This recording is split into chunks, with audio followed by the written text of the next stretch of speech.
শুভ সন্ধ্যা বন্ধুরা, সবাই কেমন আছো? আশা করছি সবাই ভালো আছো আর সুস্থ আছো। আর একটা নতুন ব্লগে সবাইকে অনেক ভালোবাসা, অনেক স্বাগত। আজকে সকালে একটা ব্লগ দিয়েছিলাম আর এটা আবার সন্ধ্যের ব্লগ দিচ্ছি, কারণ না একসঙ্গে দুটো একেবারে বড় হয়ে যেত, তো ওই জন্য তো সন্ধ্যেবেলা থেকে আবার স্টার্ট করলাম আরেকটা ব্লগ।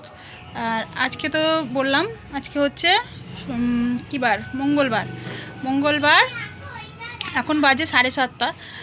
তো আজকে আমাদের এখানে কার্তিক পুজোর ভাসান আছে, পজিশন যেটাকে বলে, তো সেখানেই আমরা যাচ্ছি। আর সকালের ব্লগে তোমাদেরকে বলেছিলাম যে হচ্ছে আমরা আমার দিদির ছেলে মানে আমার বোনপো আসছে, তো চলে এসেছে, এই সন্ধ্যাবেলা এসেছে। তো চাটা খেলাম, খেয়ে রেডি হয়ে গেছি। আর এখন যাচ্ছি আমরা এই রোডের ওপরে যাব, ওখান থেকেই সব পজিশনগুলো যাচ্ছে। তোমরা আওয়াজ পাচ্ছ, দেখো হচ্ছে বাজনা বাজছে। আর এই চুড়িদারটা পরে নিয়েছি,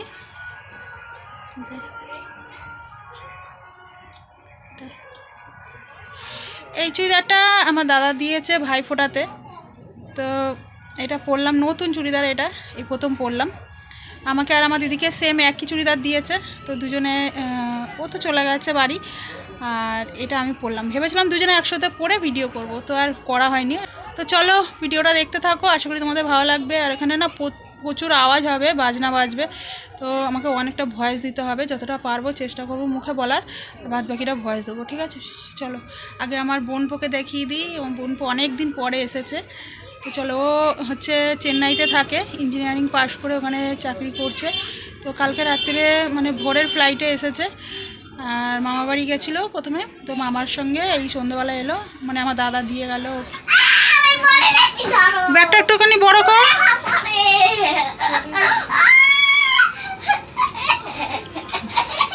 এ মা জ্যাকেট খুলে দিয়েছে, দেখ, থাক থেকে যেতে হবে না।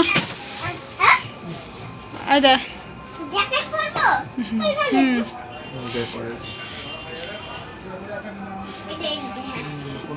ওই দিক দিয়ে এইটা ই করে, হ্যাঁ মানে হাতা দুটো ওই কর, সোজা কর। ওয়ান যাওয়ার আগে সব খুলে দিয়েছে, তাতে যা সব বেরিয়ে গেল, ঠাকুর সব বেরিয়ে গেল। আওয়াজ পাচ্ছিস?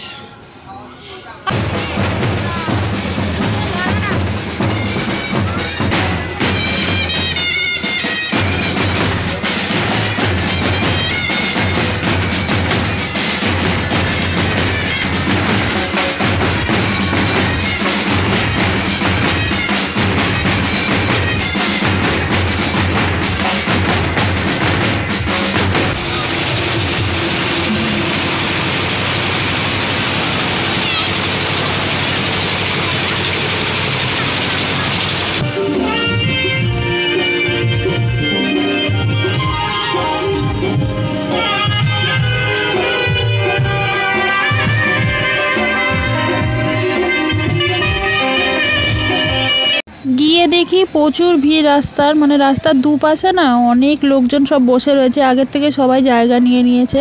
আর আমাদের এই রাস্তাটা না একটুখানি সরু রাস্তা, মানে এই যে এত বড় বড় লাইটিংয়ের গাড়িগুলো ঢুকছে, তারপরে কিন্তু দুপাশে একদমই জায়গা থাকছে না, একদম অল্প জায়গা, সেইখানে সবাই মানে কি বলবো ঠেসে ঠেসে দাঁড়িয়ে থাকছে সবাই, মানে পজিশন দেখবে বলে।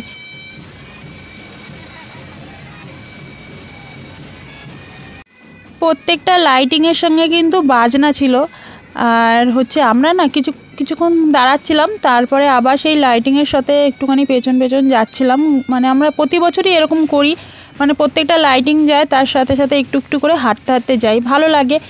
আর মনে হয় যেন আমরা প্রতি বছর খুব আনন্দ করি, কিন্তু এবছর আমি খুব একটা আনন্দ করতে পারিনি, কারণ বড় মনার মাধ্যমিক টেস্ট পরীক্ষা চলছে, মানে চলছে বলতে শুরু হবে, তো ওই জন্য আমি 1 ঘন্টার জন্য গেছিলাম। কারণ হচ্ছে আমরা যদি রাত জেগে ঠাকুর দেখি তাহলে বড় মনার আবার পড়াটা হবে না, ওই জন্য।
দোকান নেই, ওইদিকে আছে, ওইদিকে যাচ্ছি ফুচকা খেতে।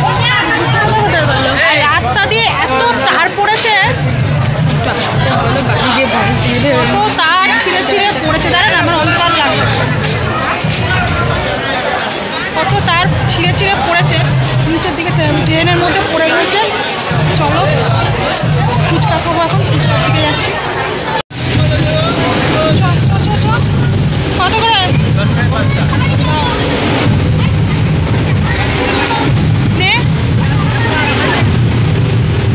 ওখানে আলু দেবে না, শুধু টক জলটা দিয়ে দেবে, অল্প টক জল দিয়ে। হ্যাঁ, ও নে নে নে নে।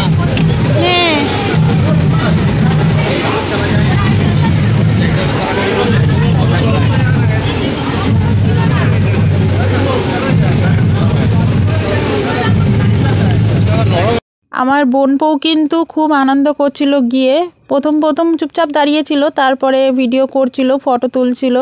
তো ওকে নিয়ে আসা এই জন্যই যে ও অনেক দিন ধরেই না পড়াশুনোর চাপে ব্যস্ত ছিল, তারপরে চাকরিতে ঢুকে এখন কাজের চাপে ব্যস্ত, সবসময় মানে সকাল থেকে রাত অবধি ও এখন কাজের চাপ, তো একদমই এইসব আনন্দ করার সময় নেই ওর কাছে, সুযোগও নেই। তো তার জন্যেই ওকে আমি নিয়ে এসেছি। আর কালকে আমি মাকে বলেছিলাম যে ওর নাম হচ্ছে গুড্ডু, তো গুড্ডু আসলে কিন্তু আমি গুড্ডুকে ভাসানে নিয়ে যাব দেখাতে। তো খুব আনন্দ করেছে ও। তো আর কিছুক্ষণ থাকবো, থেকে তারপরে বাড়ি চলে যাব, কারণ 1 ঘন্টা মতন হতে চললো। বাড়ি থেকে বলেই এসেছিলাম যে 1 ঘন্টা মতন দাঁড়াবো। আর কি বলো তো, প্রত্যেকবার বেরোতে যাচ্ছি আর একটা করে চলে আসছে, তো আর না দেখে না যেতে ইচ্ছা করছে না। এত সুন্দর সুন্দর লাইটিংগুলো দেখতে এত ভালো লাগছিলো, আর সিঁড়িও খুব আনন্দ করছিল। তো তার জন্য না যতবার বেরোতে যাচ্ছি, আর গলিটা তোমাদেরকে আগেই বলেছি যে অনেকটা সরু, তো যতবার বেরিয়ে মানে সামনের দিকে যেতে যাচ্ছি ততবার একটা করে লাইটের গাড়ি চলে আসছে। তো যাই হোক, এবার একটুখানি ফাঁকা পেলেই আমরা বেরিয়ে যাব। আর বেরিয়ে যাওয়ার পরে যাব কোথায় বলো তো, বাড়ি যাব, কিন্তু বাড়ি যাওয়ার আগে আরেকটা জায়গায় তোমাদেরকে নিয়ে যাব। নাচ নাচ আরে একই কি ওখানে দূরে কি ছোড়া দিস ছোড়া।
যতটা ঠাকুর দেখার আমরা দেখে নিয়েছি, এরপরে কিন্তু রাস্তাটা ফাঁকা হয়ে যাবে, এখন আর ঠাকুর নেই, এরপরে আবার আসবে, কিন্তু এখন যেহেতু রাস্তাটা ফাঁকা রয়েছে আমরা এখন বেরিয়ে যাব, এরপরে আবার গাড়ি ঢুকে গেলে আর বেরোতে পারবো না। তো এখন সোজা যাব মন্দিরে, যেখানে হচ্ছে তোমাদের দাদাভাই রয়েছে, আর যে কারখানায় তোমাদের দাদাভাই কাজ করে সেই কারখানার মন্দিরটা, ওখানে আমরা এই যে চলে এসেছি। তো এই মন্দিরটায় হচ্ছে একটা ঘটনা রয়েছে, এই মন্দিরটায় কিন্তু তোমাদের দাদাভাই প্রতি সোমবার করে পুজো দেয়, আর প্রতি সোমবার করে পুজো হয়, তো পুজো দেয়। আর যখন সিঁড়ি পেটে ছিল তখন কিন্তু প্রত্যেক সোমবার পুজো দিয়ে তোমাদের দাদাভাই একটা করে মিষ্টি নিয়ে যেত আমাকে খাওয়াতে। তো প্রত্যেক সোমবার কিন্তু আমি একটা করে এই মন্দিরের মিষ্টি খেতাম, মানে পুজোর প্রসাদ খেতাম। আর তারপরেই কিন্তু সিঁড়ি হয়েছে, আর সিঁড়িও কিন্তু সোমবারেই হয়েছে। আর সিঁড়ি না খুব ভোলানাথের ভক্ত। ও যখন ছোট ছিল সব একটু একটু কথা বলতে শিখেছিল, তখন থেকেই বোম ভোলে করতো। তো যাই হোক, সিঁড়ি কিন্তু এখানে আসলে আর যেতে চায় না, খুব মানে এই মন্দিরটাকে। ভোলানাথকে কিন্তু খুব সুন্দর লাগছে, খুব সুন্দর মুখটাও হয়েছে।